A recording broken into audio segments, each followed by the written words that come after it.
یہ 18 جمادی الاخر کی تاریخ تھی جب حضرت ابو بکر صدیق رضی اللہ تعالیٰ عنہ اپنے گھر والوں کے ساتھ بیٹھے آخری وصیت یہ کرتے ہیں میرا انتقال ہو جائے، مجھے غسل دیا جائے، کفن دیا جائے، تو دفن کرنے سے پہلے میرے جنازے کو رسول کریم صلی اللہ علیہ وسلم کے حجرے کے سامنے لا کر رکھنا۔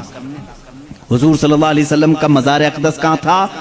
عائشہ صدیقہ کا حجرہ تھا، اور دروازہ لگتا تھا، وہ ایک کمرہ تھا، دروازہ تھا۔ حضرت ابو بکر کہتے ہیں اس دروازے کے پاس جنازے کو لا کر رکھ دینا، اور خبردار کہیں لے جا کر کے اٹھا کر دفن نہ کرنا، بلکہ باہر کھڑے ہو کر کے اجازت مانگنا۔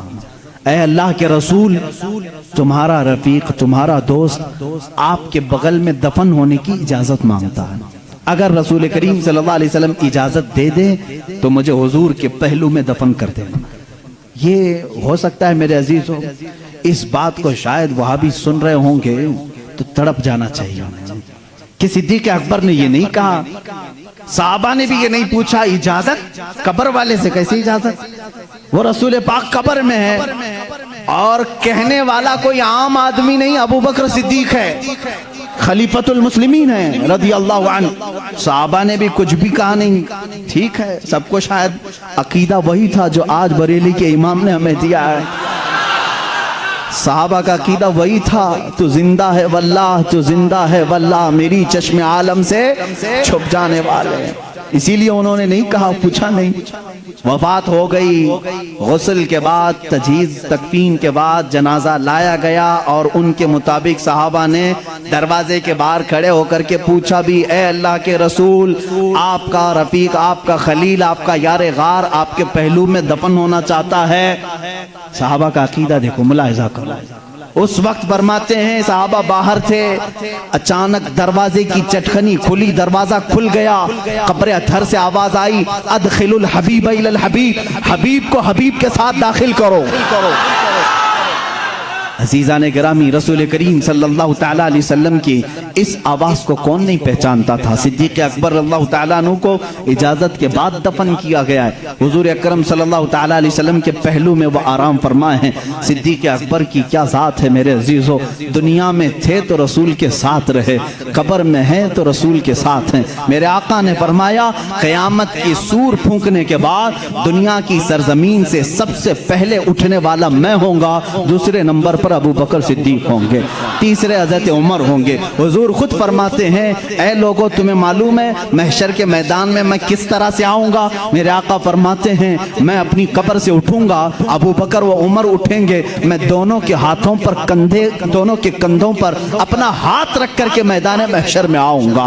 اللہ اللہ، وہ جلوہ کیسے ہوگا جب ایک وزیر اس طرف ہو، دوسرا وزیر اس طرف ہو، بادشاہ حکمت بیچ میں ہو۔ وہ قیامت کے دن ہے۔ اسی لیے میرے عزیزو، رسول کریم صلی اللہ تعالیٰ علیہ وسلم کی بادشاہت آج بھی ہے یا نہیں؟ بادشاہ کس کو تسلیم کرتے ہو؟ بادشاہ کس کو مانتے ہو؟ رسول کریم صلی اللہ علیہ وسلم کو۔ ایک محقق نے بڑے اچھے انداز میں مجھ سے ایک بات کہی تھی کہ دنیا کا نظام ہے کہ جب بادشاہ کرسی پہ ہوتا ہے تو وزیر اس کے پہلو میں ہوتے ہیں، وزیر ادھر ہے، ادھر کوئی وزیر بیٹھا ہے۔ بادشاہ جب اٹھ کے چلا گیا تو وزیر بھی چلے جاتے ہیں، وزیروں کی کرسیاں بھی خالی ہوتی۔ بادشاہ جب تک بیٹھا ہے وزیر بھی بیٹھے ہوئے ہیں، جب تک بادشاہ کرسی پر ہے وزیر بھی ہیں۔ وزیروں کا اگل بغل ہونا بھی اس بات کی علامت ہے کہ نظام سلطنت چل رہا ہے، نظام سلطنت چل رہا ہے۔ اے لوگو، تم کس خام خیالی میں ہو؟ کیوں کسی کی جے وجے پکارتے ہو؟ کیوں کسی کو بادشاہ تسلیم کرتے ہو؟ اللہ کے حبیب محمد الرسول اللہ صلی اللہ علیہ وسلم دنیا میں جب تھے تب وہ شاہ تھے، وہ بادشاہ تھے۔ اپنی قبر اطہر میں جب گئے تو ایک پہلو میں صدیق اکبر لیٹے ہیں اور آگے کے پہلو میں عمر فاروق لیٹے ہیں۔ یہ اس بات کی علامت ہے وزیر اب بھی اگل بغل ہیں اور بادشاہ اپنی کرسی بادشاہ پر قائم ہے۔ وہ زندہ ہے واللہ، تو زندہ ہے واللہ، میری چشم عالم سے چھپ جانے والے۔ جب تک یہ قبروں کا منظر قائم رہے گا سمجھنا رسول اللہ کی بادشاہت قائم رہے گی۔ آئی نئی حکومت، سکہ نیا چلے گا، عالم میں رنگ بدلا، صبح شب ولادت بجھ گئی جس کے آگے سبھی مشعلیں، شمع وہ لے کر آیا ہمارا